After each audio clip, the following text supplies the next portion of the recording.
Kabaklitas! With Tita Cora and Kapitana Sisa.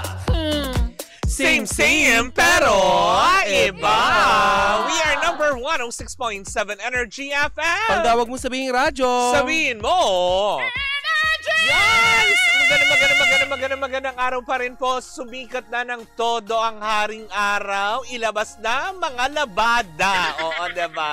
Talaga, maaraw na. Yes, kanina pagpunta ko doon kanina, grabe, tirik na tirik ang araw, diba? Kaya for sure marami dyan na ang mga maglalabasan na para ng magiging, tawag dito? Yung tiyanggian. Yes. Diba? Nakakaloy. Sa magandang umaga po muli sa inyong lahat at syempre sa mga kabubukas pa lamang ng kanilang mga radyo. Ako po si Kapitana Sisa. At ako naman po si Tita Cora. At ito pa rin ang Baklita sa Woo! Hello po sa inyong lahat dyan sa mga kayong panig ng mundo via our digital platforms.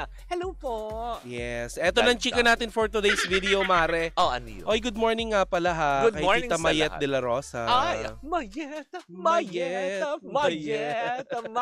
Congratulations. Hello po sa branch yata nila dyan sa may Malabon. Malabon, sa may Robinsons Malabon. Hello Correct. po. Magandang umaga sa inyong lahat. Mare, kamakailan lamang ay pinag-uusapan nga, 'di ba? Yung na blind item na nasabi nila na si si Albi Casino daw 'yon, 'di ba? Yung narinig sa Oo, yung sa, tinegi. Oo, tinegi kasi ang karakter. narinig yung lapel. Oo, yes. Pero marami ding mga tao ang nagsasabi na si Baron Geisler daw 'yon. Kasi 'di ba kasama siya sa Incognito? Oo. Tapos tinegi na yung karakter niya doon. Oo. Tapos Mare, may season 2 yung Incognito kasi Oo. nakita natin merong yan. Oo. Aga naman. Oo. Pero eto na lang. Baron Geisler, Mare, Oo. usap-usapan na naman ngayon dahil sa nakaraang video na inilabas or vlog na inilabas nitong si Luchi Cruz Valdez. Ang nakakaloka dito, Mare, inamin nga ni Baron Geisler na nag-drug siya minsan. Ayan. May mga times daw na nag-drug siya once upon a time sa cubicle ng ABS-CBN, tapos sasayaw sila sa ASAP. Kasi Mare, marami siyang inamin dito sa naging vlog nila ni Luchi Cruz Valdez. Kesyo, maganda ang pagpapalaki sa kanila ng magulang niya. Pero kaya din siya nagkaroon ng bipolar syndrome. Kasi Mare, yung nanay niya, malaking factor kung bakit nagkaroon siya ng bipolar syndrome. Dahil? Malambing yung nanay niya sa kanya, pero pinalaki siya sa palo. Yung pagdidisiplina. So hindi niya maalam. Actually, ganon. Correct me if I'm wrong sa lahat ng mga mga kaibigan nating doktor. May mga ganon na nade-develop yung bipolar syndrome dahil sa nakaraang experience ng bata. Trauma. Yes. Trauma. Either trauma or may trigger. Ngayon, Mare, hindi lang yan, Mare. Inamin din niya na yung tatay niya ay addicted din sa morphine at saka sa alcohol. Tapos yung mga kapatid niya sa ibang bansa, lalo ni mga half siblings niya. Correct. May nag-suicide, may addicted sa sa drugs at sa So it runs into their blood yung pagkakaroon ng addiction sa sa droga at saka sa sa alcohol. Ang nakakaloka dito, Mare, ay yung inamin nga niya. Yung na may time dati. Cubicle. Kasi 'di ba may grupo sila dati, sila nila Kay Abad, nila John Lloyd. Ngayon, Mare, may time daw dati na bago sila mag-prod sa ASAP, nagdadrug siya sa cubicle ng ABS-CBN. Well, actually, Mare, hindi lang naman siya talaga yung ganyan.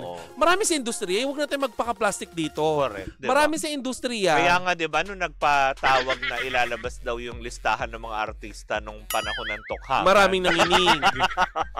Di ba, nung sinabi nga dati, di ba, na kailangan magkaroon ng annual drug testing. Ang dami ding artistang nag-react. Pero Mare, it's about time, di ba, na sana magkaroon ng ganyan, yung randomly. Drug testing. Wala namang masama, di ba? Na parang tipong just to check lang naman, hindi naman ibig sabihin pag nagpositibo ka, addict ka.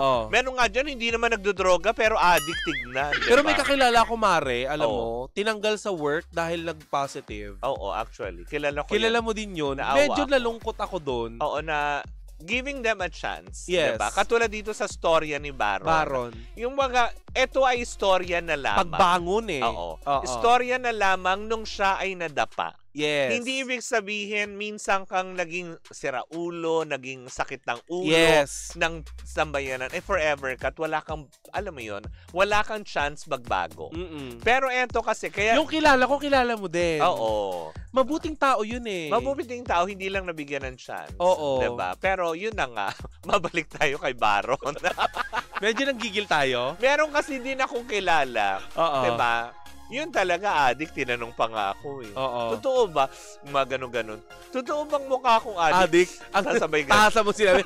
Oo. Yun yung nagtakas ng sasakyan. Hindi mo tinanong ako eh. Sinagot ko lang din siya. Oo.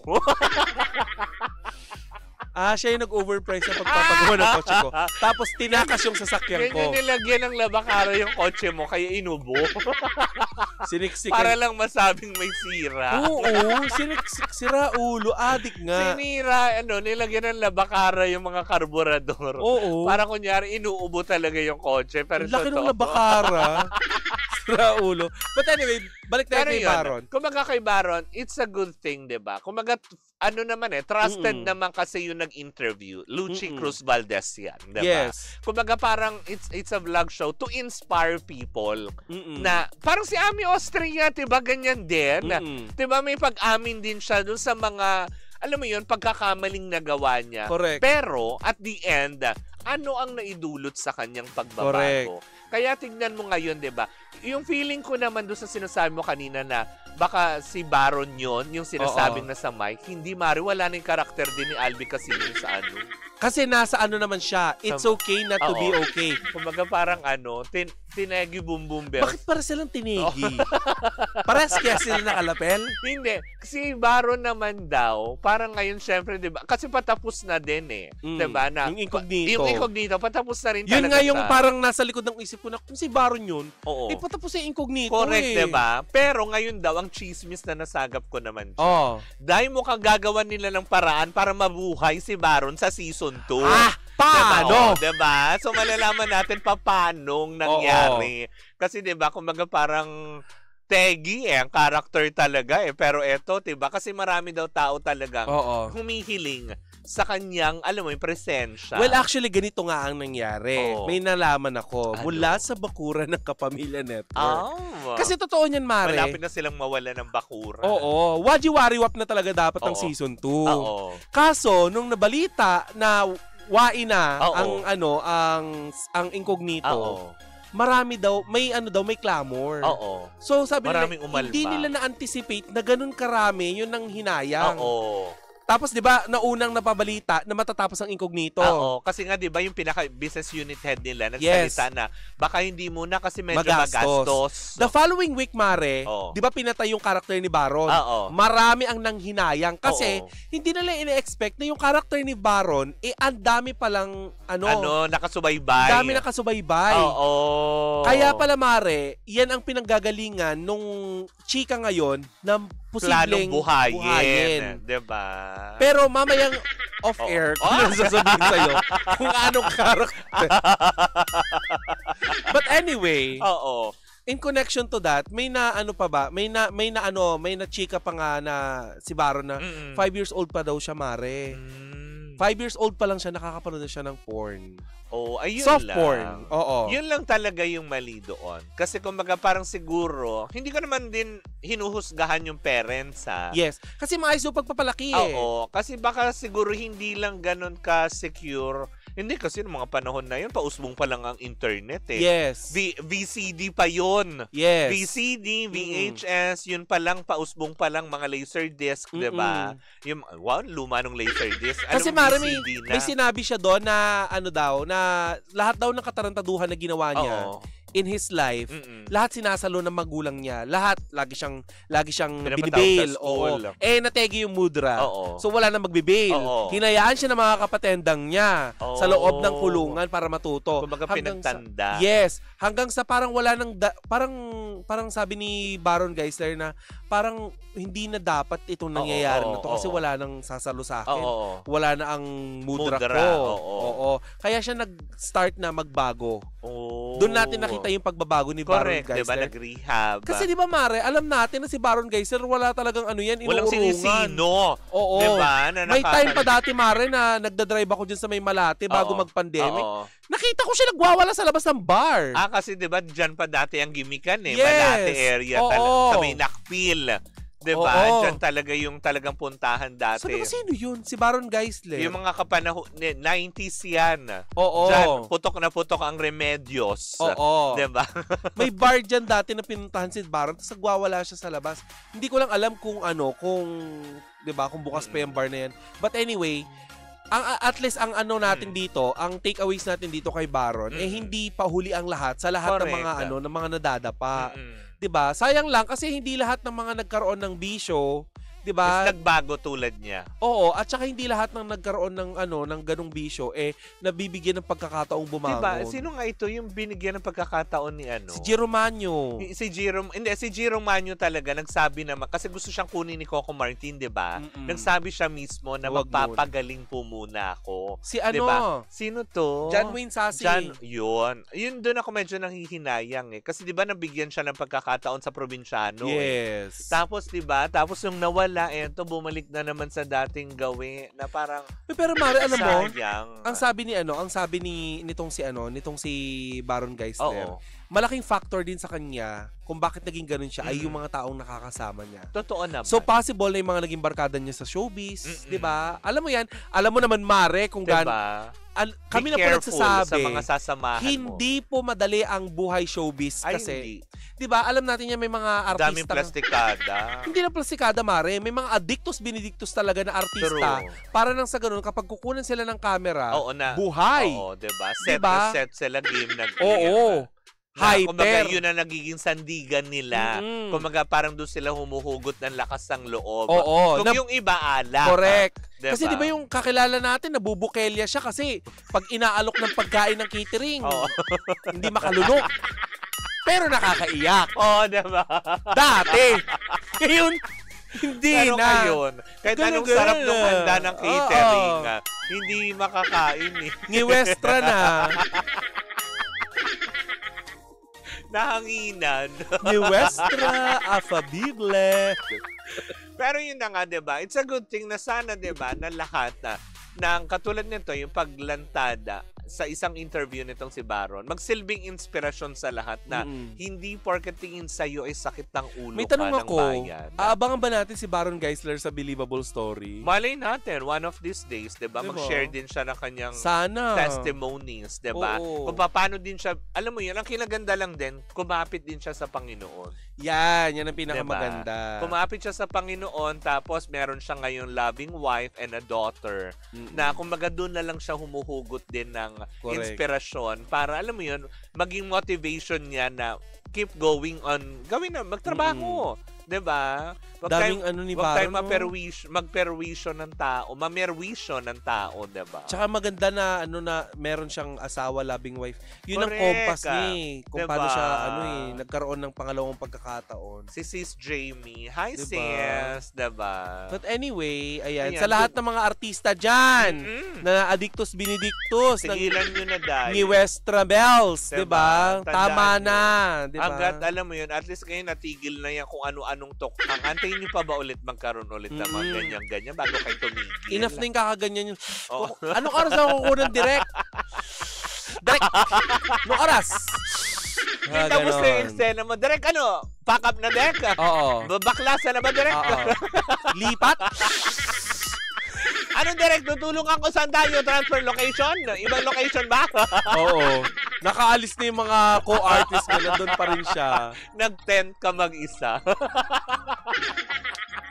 Ba't naman ganyan? Tapos sasapukin ka nung taga-ano. Uy, ang daming issue ng droga sa showbiz, ha? Di ba kamakailan lamang yung naging issue ni itong si Sandro Mulak, di ba may diba? Din, may touch din doon sa drogelya. Parang kumaga parang nakakasad naman. Pero nasa sa tao din naman yan eh. Kung ikaw ba ay magpapasakop doon sa mga nang impluwensya sa'yo. Correct. Diba? Kasi sabi nga nila, oo kasi tao lang na natitikman. Walang masama na tumikim kasi curious ka eh.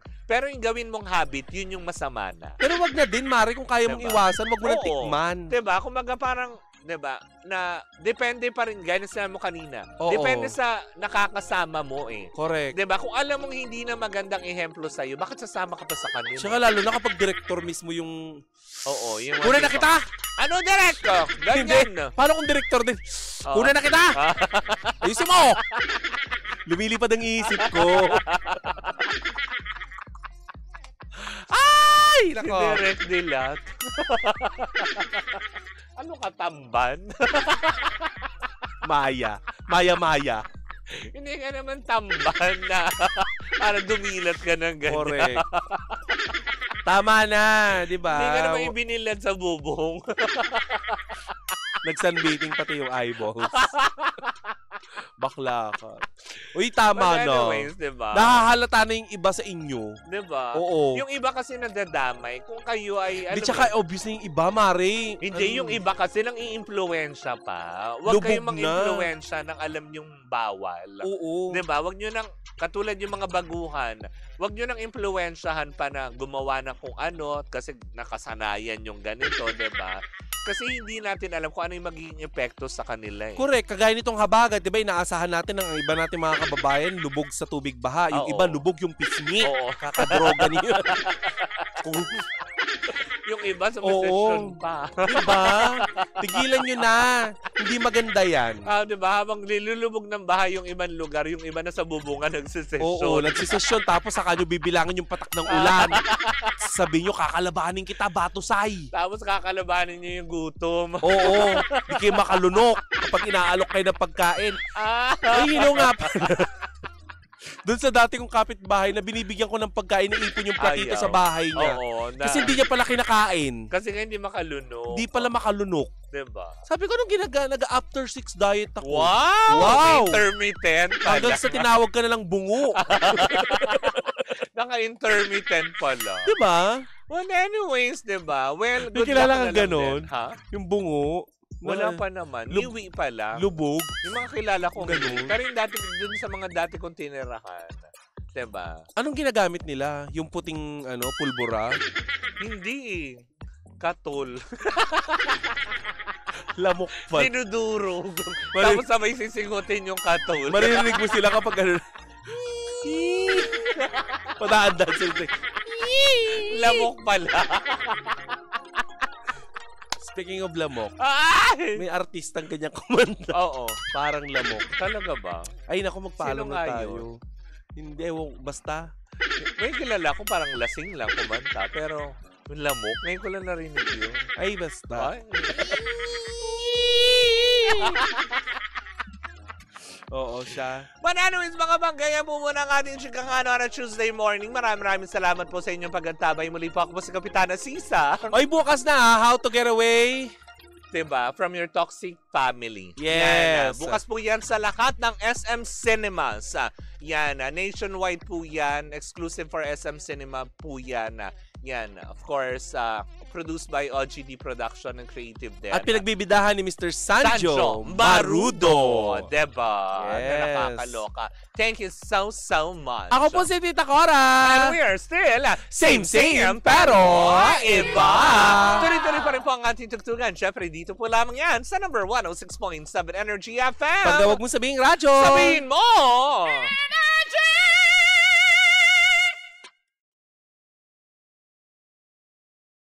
Hi Pangga! Ako po si Gandang Kara and don't forget to follow us sa lahat ng mga social media platforms namin at Energy FM 106.7 sa Facebook, sa Twitter, Instagram, YouTube, and TikTok. At samahan mo na rin ako sa aking programang Hot Stories na lagi po akong live 12 noon hanggang 3 p.m. sa TikTok Live or sa Facebook Live. Ako po nag-iisang chicks ng radyo, si Gandang Kara. Pangga, wag mo sabihin radyo, sabihin mo Energy!